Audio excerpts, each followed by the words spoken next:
Okay, I'm going to show you how to fix galvatron shoulders if you have a copy that's reversed. As you can see, it sits lower down than the other side. And I'm also going to show you why you probably shouldn't bother, because you can just turn the shoulder around and then it sits up higher, but you've got the pins exposed. I'm going to show you why it's probably not worth it. So this is a junker, and this is a hot tool, and it's got different attachments to go in the end. I've just got the little solder piece. So what you do is you heat the pin up, and it doesn't take long.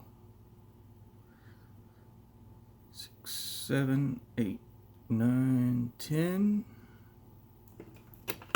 and it should just pull right off.